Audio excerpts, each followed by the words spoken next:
I want you to close your eyes for a second. Hmm. Picture this. You are standing on a sprawling terrace. Mm-hmm. It's late afternoon, and there's that distinct warm breeze coming off the Andaman Sea. The sky is doing that thing it only seems to do in Thailand, Oh, I know that sky. turning an absolutely ridiculous shade of purple and orange as the sun dips. You have a cold drink in your hand, you take a sip, and you think, I could get used to this. It's the ultimate tropical dream, the Phuket villa fantasy. And honestly, it's a great dream to have. It is beautiful. But today, we're going to splash a little bit of cold water on that face. We're going to wake up. Right. Because there was a massive, often expensive gap between enjoying that sunset on a 2-week holiday and actually navigating the property market to own that terrace. That's right. It's a complex investment ecosystem. Treating a property purchase in Phuket like, a souvenir shopping spree is the fastest way to get burned. Exactly. And that is our mission for this deep dive. We're moving past the glossy brochures. We have a stack of insights here that, well, it's basically a survival guide for buying property in Phuket. And we should say where this is coming from. This isn't just random opinion. No, Yeah. absolutely not. Oh. And I really appreciate the pedigree here. We are basing this entire deep dive on a comprehensive guide from Ocean Worldwide. And in the context of Phuket real estate, that name carries some serious weight. Let's qualify that for a second. Why does that specific name matter so much? It's about longevity and resilience. Ocean Worldwide has been established in Phuket since 2004. 2004, so that's over 2 decades. They've seen military coups, global financial crashes, the tsunami. A global pandemic, all of it. To survive and thrive through all of that in a resort market is, well, it's the ultimate proof of competence. So they know the landscape. The agency is directed by Sandra O'Neill, and her team has helped literally thousands of families and investors. When you have that much history, you know where the bodies are buried. Metaphorically, we hope. Metaphorically, of course. But they know which developers deliver and which ones cut corners. That institutional memory is priceless. Okay, so we are in safe hands. The goal today is to take you, the listener, from being a dreamer to a savvy investor. We need to unpack how to vet a developer, decode those terrifying contracts, and find an agent who is actually working for you. Because buying property in a foreign country requires a completely different set of lenses. You can't use your home country logic. So let's put those lenses on. Segment 1, Playing Detective. The guide calls it Sherlock Holmes in the developer. I like that. The idea is before you fall in love with a show unit, which is designed to seduce you, you have to investigate the people building it. But here's the problem. I can't ask to see their bank balance. How do I know if they have any money? That is the million-dollar question, isn't it? You can't see the bank balance, but you can see the history. Financial health is usually visible in 2 things: longevity and completion rates. Okay, explain that. Well, if a developer has been around for 10 years and has delivered 5 projects on time, that's your proxy for financial stability. It means they have the operational cash flow to finish what they start. So they aren't just using my deposit to buy bricks for the next wall. Exactly. But what if you're looking at a project that's being built right now? The source material mentioned design changes as a big red flag. Yeah, talk about that. It sounds subtle. It is, but it's huge. Imagine you bought a unit off plan. 6 months later, you hear the developer is switching the marble countertops to granite, or they're redesigning the pool to be more efficient. That sounds like they're just tweaking things, maybe improving them. It sounds innocent, but it's often a sign of cash flow problems or poor planning. They're trying to save money. A stable, well-funded developer has those specs locked in before the first shovel hits the dirt. They shouldn't be improvising with your money. Precisely. If the plan keeps changing, run. Now, there's another tip in here that I thought was brilliant. I'm calling it the touch test. The guide says, don't just look at the new stuff. Go to their completed projects. Yes, this is crucial. Don't look at the shiny new showroom. Go to the building they finished in 2019. And don't look at the view. Look at the unsexy things. Look at the unsexy things, the grout in the pool, the exterior paint. Is it peeling? Listen to the pool pump. How does the lobby smell? So you're saying how a developer's older building's age is basically a crystal ball for your future property. That's it, exactly. Yeah. If their project from 5 years ago looks run down, your brand new villa is going to look run down by 2030. It speaks to the quality of materials and the quality of the management they set up. That is such a practical takeaway. It's everything. Okay, speaking of practical, let's move to segment 2. The guide uses this analogy I love. Checking the project scope is like checking a chef's experience. You wouldn't order a souffle from a chef who's only ever made toast. It's about scale and organizational muscle. Break that down for us. Because a building is a building, right? Why does it matter if they've only built villas before and now they want to build a big condo? It matters immensely. Building a single luxury villa is very different from a 300-unit high-density condominium. How so? Think about the infrastructure. A condo complex involves massive sewage systems, commercial-grade electrical loads, elevator maintenance, fire safety systems. The complexity is exponential. So if a developer has built lovely boutique villas, that doesn't automatically mean they can handle a high-rise. No. If they haven't done it before, you are the guinea pig for their learning curve. And you do not want to be the guinea pig with your retirement savings. And this connects to the after phase, doesn't it? Right. Management. This is where the dream often meets a harsh reality. Once the keys are handed over, who takes care of the place? You mean like who cuts the grass? Who cuts the grass? Who cleans the pool? Who mans the security gate at 3 a.m.? A developer who cares about their reputation will ensure there's a solid management team in place. If the common areas rot, your property value rots with them. Okay, let's talk about the one piece of paper that defines it all. The contract. This is segment 3. I know contracts are dry, but the guide was eye-opening, especially about payment schedules. This is probably the single most important financial protection you have. If you remember nothing else, remember this. Payments must be tied to construction milestones, not dates on a calendar. Okay, let's unpack that. Why is a calendar date so dangerous?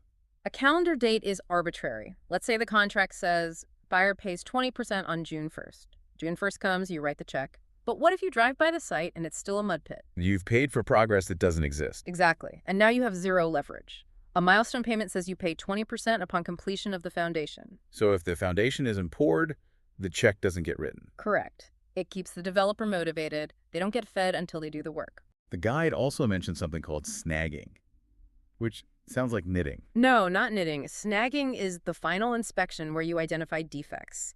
Scratches on the floor, a window that doesn't latch, a crooked tile. And the contract needs to cover this specifically. Explicitly, you need a clause that says the final payment, say the last 10%, is only due after snagging issues are resolved. I see. Because if I pay the full amount and then point out the scratch, then you're at their mercy. They already have your money. Fixing that scratch becomes item number 500 on their to-do list. Leverage is everything. One last thing on contracts' vague definitions. The guide warned against a term like completion of foundations.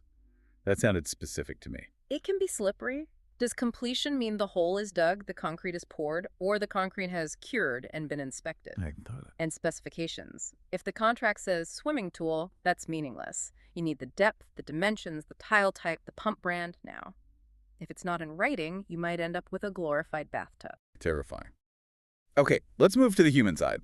Segment 4, the communication litmus test. This is about spotting behavior patterns early. When you're a prospective buyer, you are the most important person in the world to them. So if they're slow now, If they're slow to reply to an email now when they're trying to sell to you, imagine what they'll be like when they have your money and you have a plumbing leak. responsiveness equals organization. Responsiveness equals respect and organization. If they can't manage their inbox, they probably can't manage a complex construction site. And what about the plain English rule? Big one for international buyers. A good developer should be able to explain complex clauses simply. If they hide behind jargon or say, oh, that's just standard text, that's a massive warning sign. Right. Transparency. Yeah. Especially for remote buyers. For them, proof of progress is non-negotiable. You should look for developers who provide regular photos, videos, milestone notifications. Structure complete should come with a timestamp picture. Don't tell me. Show me. Oh, yeah. Okay. Now, getting all this info on your own is tough. This leads to segment 5. Finding the needle in a haystack. The agent. A good agent is your filter, but the Phuket market is, let's say, open. Open is a polite way of saying unregulated.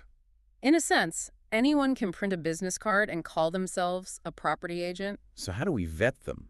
The guide has a checklist. First, licensing. Look for registration with professional bodies like the Thai Real Estate Association. It shows they adhere to a code of conduct. And testimonials.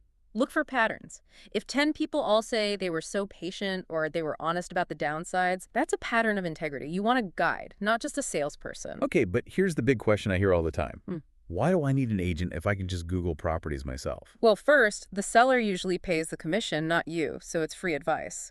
But the real reason is access. Access to what? The insider inventory. A huge part of the luxury market in Phuket happens below the surface.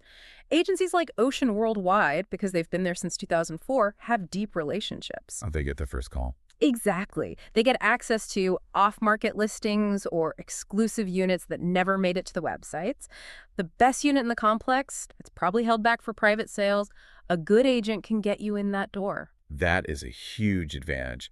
Plus, the guide mentions the upsell warning. Right. This is the test. Do they prioritize your brief over their commission? If you say, I want a quiet 2-bedroom for retirement, and they keep pushing a massive 5-bedroom party villa, Run. run. They aren't listening to you. They're listening to their bank account. Okay, let's talk geography. Segment 6, market dynamics. Where are we actually buying? The source highlights a couple of key growth areas, specifically Chiring Tele and Bang Tao. I keep hearing those names. Why? It's the evolution of infrastructure. It's not just about the beach anymore. It's about livability. We're talking top-tier international schools, high-end shopping, world-class restaurants. So it's for people who want to live there, not just party for a weekend. Exactly. The West Coast generally remains the gold standard because of the beaches and sunsets. Demand there is robust. Now, everyone wants a deal. How do we negotiate? Can I just come in with a lowball offer? You can, but you probably won't get very far. The expert advice is a bit more nuanced. Don't just focus on the price tag. So what's the strategy? Look for incentives. Developers often have fixed margins, but they have flexibility elsewhere. Like where? Maybe they can throw in a luxury furniture package worth $20,000. Maybe they cover your legal fees or upgrade the kitchen finishes. So price stays the same, but the value you get goes up. Exactly. Also, leverage timing. A good agent might know, hey, they need to close 2 more units this month to hit a target. That is your window. Information is power. Which brings us to our final protector, segment 7, legal counsel. This is non-negotiable. Do not buy property in Thailand without a lawyer, period. Because the laws are unique, right? I've heard foreigners can't actually own land. Generally, that's true. Foreigners can't own land directly in their name. But you can own the building itself, or you can own a condominium freehold, or use a long-term leasehold. That sounds complicated. It is complex, but it's structured. This is why you need a lawyer. They do the title search. Is there debt on this land? Is the seller actually the owner? Is the zoning correct? So the lawyer's role is to be the investment protector. Correct. A good agent, like the team at Ocean Worldwide, they connect you with qualified legal experts. They don't do the legal work themselves, and you shouldn't trust an agent who says they do. It sounds like you need a whole team. You do. Buying in Phuket isn't a solo sport. You need a vetted developer, a transparent agent, and a sharp lawyer to lock it all down. And coming back to our source, that's the value of a firm like Ocean Worldwide. When you have Sandra O'Neill and a team that's been on the ground since 2004, you're leveraging their hindsight as your foresight. Precisely. They have seen the cycles. They know which developers have stood the test of time. That knowledge is what turns a risky bet into a calculated investment. So if you're listening and thinking, okay, I'm ready, but I want to do it right, the call to action from the guide is simple. You need a trustworthy guide. You should visit oceanwwp.com. It really is the best place to start. Before we go, I want to leave everyone with a thought. We're looking at the market right now in 2026. The market is active, vibrant. But here's the thought. It's not overheated yet. However, prime beachfront land, they're not making any more of it. It is becoming scarce. So the scarcity factor is kicking in. It is. So the question for you isn't just, should you buy? It's, can you afford to wait? As infrastructure in places like Bang Tao continues to expand, the entry price for quality is only going one way. The cost of inaction might be higher than the cost of action. Something to chew on. Thanks for joining us on this deep dive. My pleasure.